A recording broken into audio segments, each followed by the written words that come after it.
Assalamualaikum warahmatullahi wabarakatuh. Saya Yudi Pramuko, political YouTuber tertua di semesta.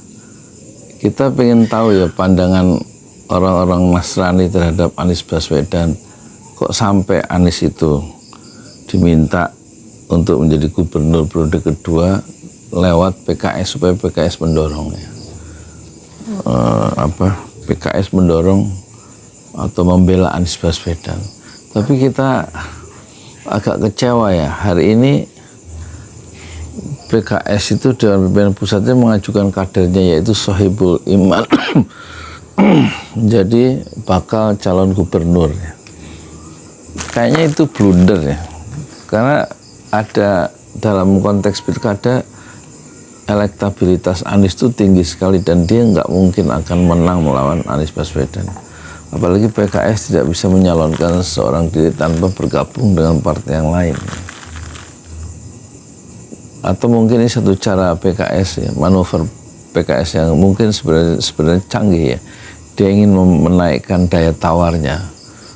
Yang dia sasar sebenarnya Sohibul Iman kalau bisa jadi bakal calon wakil gubernur Anies Baswedan. PKS tampaknya tidak sungguh-sungguh ya, punya keistiqomahan begitu untuk menjadikan Sohibul Iman ya wakil ketua umum Majelis Tinggi PKS ya, Majelis Tinggi apa saya lupa jabatannya. Tidak sungguh-sungguh menjadi gubernur karena dia tahu kalau dia mengajukan betul-betul ya calon tunggal Sohibul Iman sebagai bakal calon gubernur, dia melakukan harakiri politik ya, bunuh diri politik ya, blunder yang besar ya.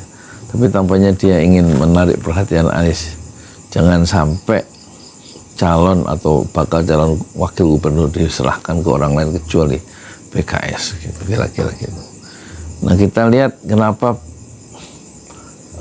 Anies itu begitu menarik ya, baik di mata PKS, sehingga dia memunculkan kadernya seolah-olah ingin menjadi gubernur, padahal sebenarnya ingin menjadi calon wakil gubernur dari Anies Baswedan.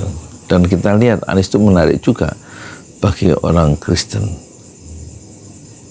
Dengan judul di beritanya ini, di kabar KBA ya.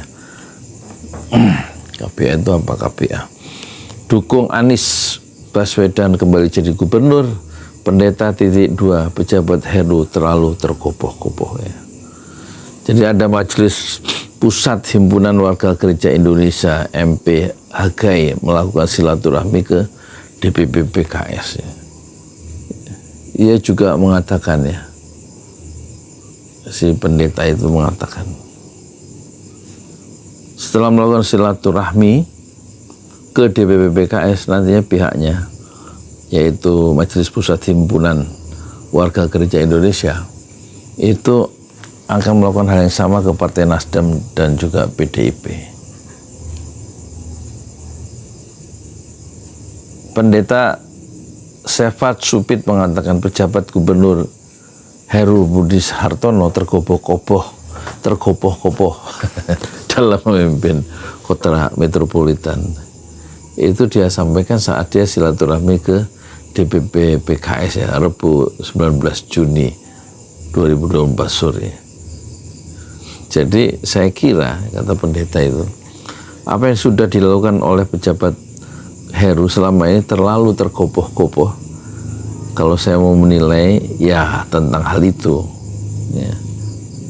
Ini berbeda ya dengan Anies. Menurut pendeta itu selama 5 tahun ya, jadi mantan rektor Paramadina yaitu Anies Baswedan sudah memberikan dampak positif ya bagi kemajuan Jakarta. Tapi kami lebih melihat apa yang sudah dikerjakan oleh Pak Anies sebelumnya, bahwa ada hal-hal positif yang kami harapkan diteruskan oleh pejabat.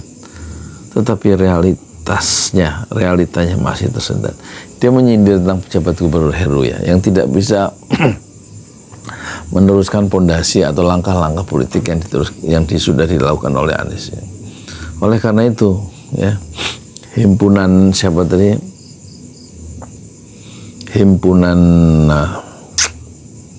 apa nama organisasinya, Majelis Pusat Himpunan Warga Gereja Indonesia, ya, itu mendukung ya supaya Anies itu kembali maju. Jadi dia merasa ada baiknya apabila Anies Baswedan diberi kesempatan untuk melanjutkan apa yang sudah sempat terjadi 5 tahun sebelumnya. Jadi sebelumnya ada berita Majelis Pusat Himpunan Warga Gereja Indonesia melakukan silaturahmi yang PKS di kantor PKS di Simatupang itu ya. Dalam silaturahmi itu Presiden PKS Ahmad Sayhu langsung menemui mereka ya. Jadi tampak lihat ya, PKS sedang berada di ambang jalan, bukan di ambang jalan, at the crossroad, di simpang jalan ya, oleh warga gereja. Dia diminta mendukung Anies penuh, tapi kemudian ya, itu kan pertemuan tanggal 19, sekarang tanggal 23, 5 hari kemudian justru PKS tidak mendengar aspirasi warga gereja yang merasa puas, yang memiliki dampak positif setelah mereka dipimpin oleh Anies Baswedan sebagai gubernur selama 5 tahun.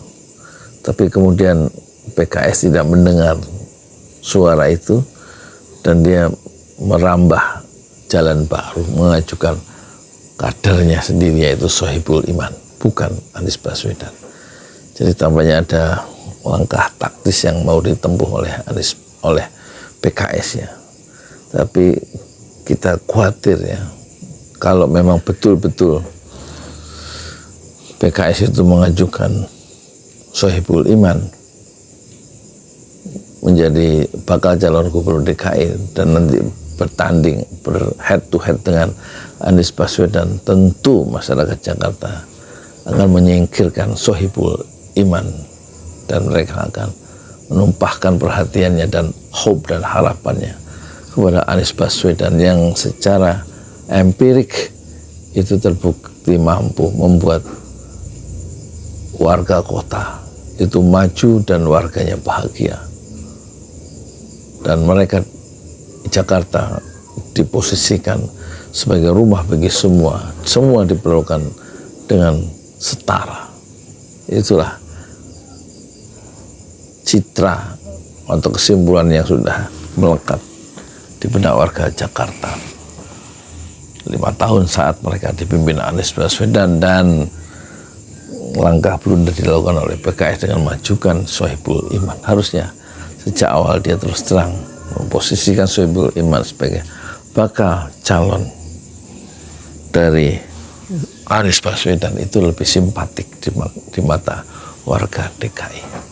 Ada keterus-terangan dalam politik karena secara belak-belakan Anies akan memenangkan pertarungan karena alasan-alasan historis dan alasan rekam jejak dan juga alasan-alasan yang lebih bersifat futuristik. Ada harapan yang digantungkan ke pundak Anies Baswedan untuk mereka yang berharap itu lebih sejahtera dan lebih bahagia di bawah kepemimpinan Anies Baswedan yang tidak terkopoh-kopoh tapi justru sangat tenang dan meyakinkan.